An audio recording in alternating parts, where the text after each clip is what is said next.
પરાશર મુનિ રાજા જનકના પ્રશ્નોના ઉત્તર આપે છે. પરાશર મુનિ જનક રાજાએ પ્રશ્ન પૂછે એના ઉત્તર આપે છે.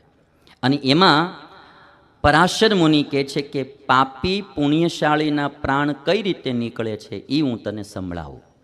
માણસ મરે ત્યારે એના પ્રાણ શરીરમાંથી બહાર નીકળે, એ કઈ રીતે નીકળે? પાપી હોય તો એના પ્રાણ કઈ રીતે નીકળે, પુણ્યશાળી હોય તો એના પ્રાણ કઈ રીતે નીકળે, એ મહાભારતમાં બતાવ્યું છે. તો પરાશર મુનિ જનક રાજાને કહે છે, ઊર્ધ્વમ ભીત્વા પ્રતિષ્ઠન્તે પ્રાણા પુણ્યવતામ નૃપ. જે સાત્વિક માણસો હોય, જે પુણ્યશાળી માણસો હોય, એનો આત્મા કહેતા એના પ્રાણ એ અહીંયા રંધ્ર, બ્રહ્મરંધ્ર એમાંથી બહાર નીકળે.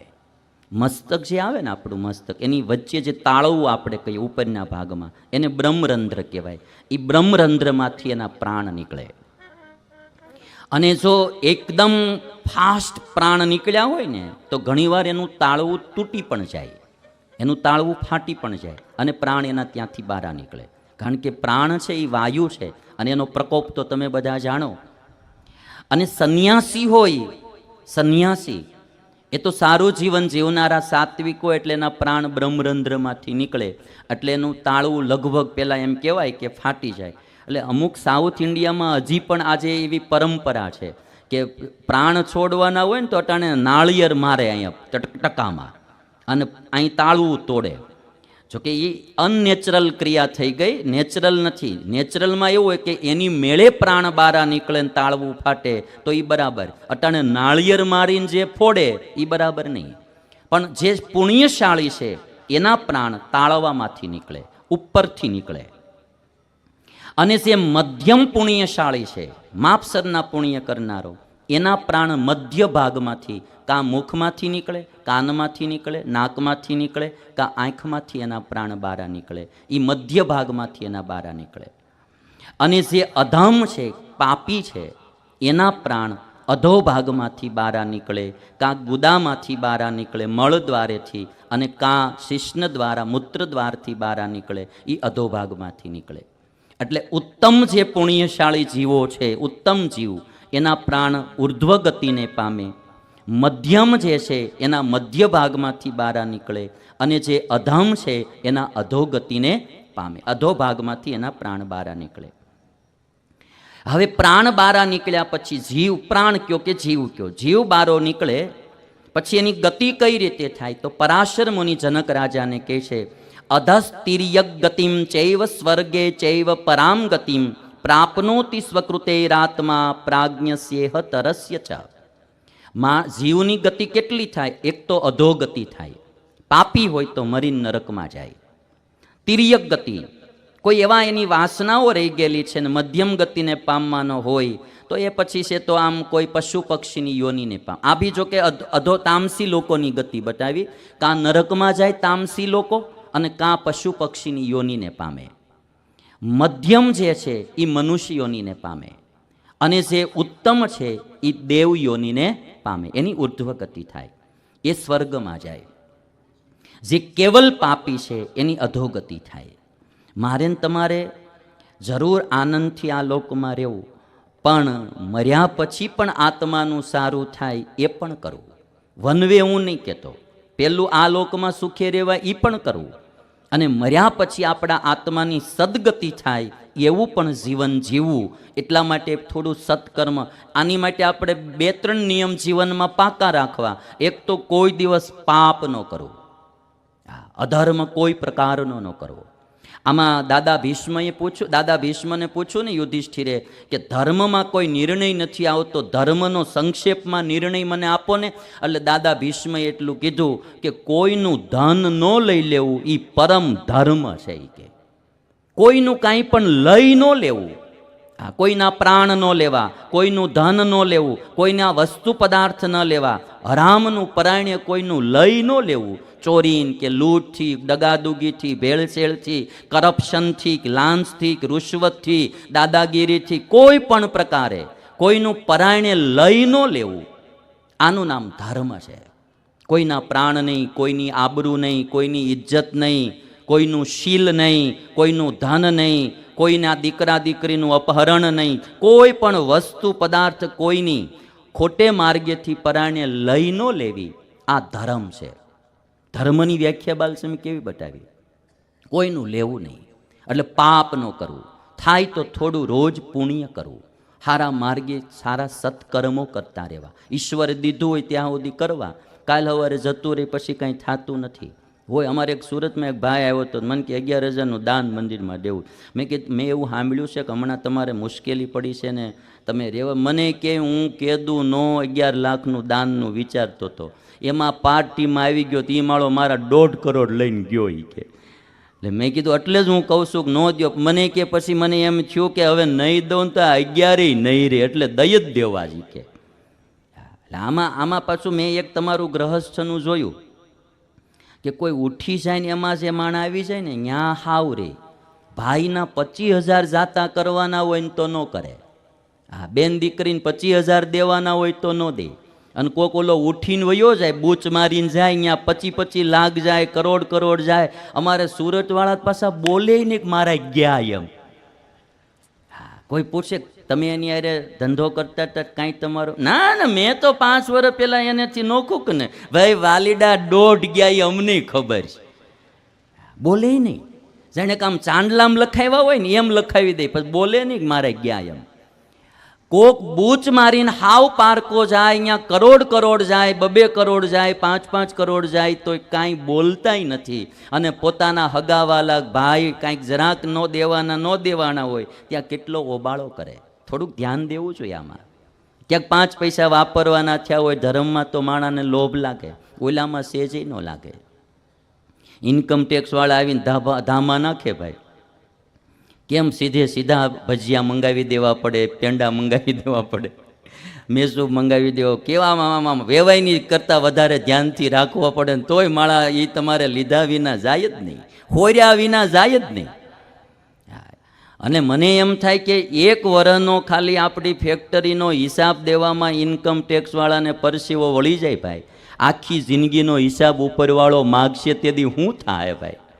આખી જિંદગીનો હિસાબ માગશે તેથી શું થાય? એટલે બહુ માણસે ધ્યાન રાખવું, પાપ કરવું નહીં, થાય એટલું પુણ્ય કર્મ કરવું અને ઈશ્વરનું ભજન કરવું. હા થોડું થાય એટલે આમાં 1 રૂપિયાનું ઇન્વેસ્ટમેન્ટ કરવાની જરૂર નહીં, સવાર સાંજ ઈશ્વરનું થોડું ભજન કરવું. હવે થોડા મૃત્યુના લક્ષણો બતાવ્યા. મોત આવવાનું હોય એની કેમ ખબર પડે? આમાં મને અનુભવવાનો કંઈ મેં કરેલો નથી, આમાં લખ્યું છે એટલે જણાવવું.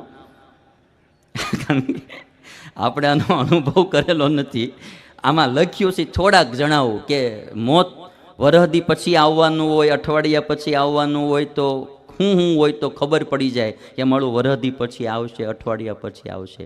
તો એ આમાં પરાશર ઋષિ જે લખ્યું છે કહું કે જેને પૂર્ણ ચંદ્ર, પૂર્ણિમાનો ચંદ્ર હોય અને દીવાની શિખા, દીવો આમ હળગતો હોય, દીવાની જ્યોત જે પ્રજ્વલિત હોય એ ડાબા ભાગમાંથી જો ખંડિત દેખાતી હોય તો સમજવાનું 1 વર્ષમાં મોત આવશે. એટલે રોજ સાંજે એકવાર દીવો પ્રગટાવીને જોઈ લેવું. આમ દીવો કરીને જો એની ડાબી બાજુની જ્યોત આમ ખંડિત દેખાતી હોય આપણને, અને ચંદ્રમાં સામું જોઈએ ને જો ડાબી બાજુ ચંદ્ર આમ ખંડિત દેખાતો હોય આપણને, આમ અડધો આમ ખંડિત દેખાતો હોય ડાબી બાજુ, તો સમજવું કે વરહદાડામાં મોત આવશે. હા બીજ ન હોય તો પાછા ન મૂંઝાતા હો, પૂર્ણિમાનો ચંદ્ર હોવો જોઈએ. અને જેને બીજાના નેત્રમાં પોતાનું પ્રતિબિંબ ન દેખાય એને પણ સમજી લેવું કે હવે વરહદાડાના મહેમાન છે. આમ બીજાની આંખમાં આપણે આમ જોઈએ ત્યારે એનો ડોળો હોય ને, ડોળામાં એક નાની એવી કાળી કીકી હોય, એમાં આપણું પ્રતિબિંબ દેખાય. જો એ પ્રતિબિંબ ન દેખાય તો સમજવું કે હવે વરહદાડાના મહેમાન છે. એટલે ક્યાંય બીજે નહીં તો પતિ પત્ની ખાસ એકવાર જોઈ લેવું રોજ, થોડુંક હેતે થાય ને વળી 2 પરીક્ષણ થઈ જાય. જેનું તેજ ઝાંખું પડી જાય, જેનું તેજ ઝાંખું પડી જાય, જ્યાં માણસનું તેજ હોય પહેલાં એ ઝાંખું પડી જાય, બુદ્ધિ ઓછી થઈ જાય, સ્વભાવમાં અચાનક ફેરફાર થઈ જાય, તો સમજવું 6 મહિનાની અંદર મૃત્યુ આવશે. જે માણસ કાળા હોવા છતાંય પીળા પડવા લાગે, વર્ણ એનો કાળો હોય છતાંય પીળો પડવા માંડે તો સમજવું કે 6 મહિનાના મહેમાન છે. અને જેને સૂર્ય અને ચંદ્રમંડળ કરોળિયાના જાળા જેવા છિદ્રયુક્ત દેખાય તે 7 દાડાનો મહેમાન કહેવાય. ચંદ્ર અને સૂર્યને જોઈએ, સવારમાં ઉગતો સૂર્ય કે ચંદ્ર, અને આમ કરોળિયાનું ઝાડું હોય, એમ કેમ વચમાંથી આમ છિદ્ર છિદ્ર દેખાતું હોય, એવું ઝાડા જેવા દેખાય તો સમજવાનું કે 7 દાડાના મહેમાન છે. જેના કાન નાક વાંકા થઈ જાય, દાંત અને નેત્રના રંગ બગડી જાય, બેહોશ થવા લાગે, શરીર ઠંડુ પડવા લાગે, ડાબી આંખમાંથી અકસ્માત આંસુ પડવા માંડે તો સમજવાનું કે હવે તત્કાળ મૃત્યુ થવાનું છે. દાંત કાળા પડી જાય, એમાં માવા ન ખાતા હોય ને કાળા પડી જાય તો માવા ખાતા હોય તો એમ કાળા પડી જાય, એટલે એમાં મૂંઝાવાની જરૂર નહીં. મૃત્યુ સૂચક લક્ષણોને જાણીને રાત દિવસ પરમાત્માનું ધ્યાન કરવું, આવું લખ્યું છે. ખબર પડે કે હવે મોત આવવાનું છે, ભગવાનનું ભજન કરવું. ભાગવતનો સાર આટલો છે હો ભાઈ. ભાગવતમાં પહેલો પ્રશ્ન પરીક્ષિત એટલો પૂછ્યો કે જેને માથે મરવાનું હોય એને શું કરવું? સુખદેવજી મહારાજ કે એને ભગવાનનું ભજન કરવું. આ પહેલો પ્રશ્નોત્તરીની શરૂઆત ભાગવતની. આટલી વાત અહીંયા દાદા ભીષ્મએ કરી. હવે મારે તમને છેલ્લો પ્રસંગ, વ્યાસ ભગવાનના પુત્ર જે સુખદેવજી મહારાજ, એની પ્રાગટ્યની કથા, પછી અંતમાં આપણે બધાએ પૂર્ણાહુતિની આરતી કરીશું. મહાભારતની આરતી તમારે બધાએ આજ તમારા મોબાઈલની ફ્લેશ લાઇટથી કરવાની છે. બહુ વિશાળકાય ગ્રંથ છે. અને મોરબીમાં અમારા જે ગઢવીભાઈ આવ્યા હતા, મને જૂનું બહુ 100 વર્ષ પહેલુંનું મહાભારત એક દઈ ગયા. હું જ્યાં જાઉં અહીંયા બધા મને પુસ્તક બહુ ભેટમાં આપે. એટલે મને કે મારી પાસે બહુ જૂનું મહાભારત પડ્યું છે, હું કાંઈ વાંચતો સૌને, મેં લાવો અહીંયા હું જ વાંચું છું. અમારા મંડળમાં હું એકલો જ વાંચું છું. હું વાંચતો હતા સર્વમંગલ સ્વામી મારી પાસે. મને કહેવાય કેટલુંક વાંચવું છે, મજાથી રહ્યો. મને કે આ કઈ જિંદગી કહેવાય તમારી, કે વાંચ જ કરવાનું. એટલે મહાભારત આજ પહેલું વહેલું તમારા મોરબી ગામમાં થયું છે મહાભારતની કથા. તો બધાએ મહાભારતના શાંતિ પર્વની આરતી, અને આજ નરનારાયણ ભગવાનના પ્રાગટ્ય દિન છે એટલે અહીંયા નરનારાયણ ભગવાન આવશે. અને નરનારાયણ ભગવાન એટલે આપણા ભારત દેશના ભરતખંડના રાજા કહેવાય. મેં સવારે વાત કરી હતી કે આપણા હિન્દુસ્તાન સનાતન હિન્દુ ધર્મના 4 ધામ, એમાં પહેલું બદ્રીનાથ જ્યાં નરનારાયણ ભગવાન બિરાજે, બીજું દ્વારિકા, ત્રીજી જગન્નાથપુરી અને ચોથું રામેશ્વર. આખા ભારતને એક રાખવા માટે આ 4 ધામ બન્યા. અને 4 ધામની જાત્રા કરે એટલે આખા ભારતની જાત્રા થાય. એમાં બદ્રીનાથમાં ભગવાન સ્નાન કરે. સવારમાં 4 વાગ્યામાં બદ્રીનાથમાં નરનારાયણ ભગવાનને અભિષેક કરવામાં આવે. ભગવાન સ્નાન કરે બદ્રીનાથમાં, શૃંગાર કરે દ્વારિકામાં, ભોજન કરે જગન્નાથપુરીમાં અને વિરામ કરે રામેશ્વરમાં. આખા દિવસમાં આ 4 ધામમાં ભગવાન એક એક ક્રિયા કરે. તમે જોશો અભિષેકના દર્શન કરવા હોય તો નરનારાયણ ભગવાનના બદ્રીનાથમાં, શૃંગારના દર્શન દ્વારિકામાં, અને ભોજનના દર્શન કરવા હોય ભગવાનના થાળના તો જગન્નાથપુરીમાં. એક રૂમ ભરાય એટલું ભોજન. અને વિરામ પામે ભગવાન રામેશ્વરમાં. તો એ નરનારાયણ ભગવાન આજે અહીંયા આવ્યા છે. નરનારાયણ ભગવાન હિંડોળા ઉપર ઝૂલશે. અને અંતમાં આપણે નરનારાયણ ભગવાનને પ્રસાદી, ભગવાનના ફૂલ અને ભગવાનને ધરાવેલો પ્રસાદ, અમે બધા સંતો તમારી પાસે આવશું. તમે આટલી શાંતિથી શાંતિ પર્વની કથા સાંભળી એટલે રાજી થઈ ભગવાનનો ધરાવેલો પ્રસાદ અને પાંખડી અમે તમારા બધા સંતો તમારા ઉપર પાંખડીથી, ભગવાનની પ્રસાદીની પાંખડીથી અંતમાં અભિષેક કરશું. અભિષેક કહેતા કે તમને વધાવશું અને તમને ભગવાનનો પ્રસાદ આપશું.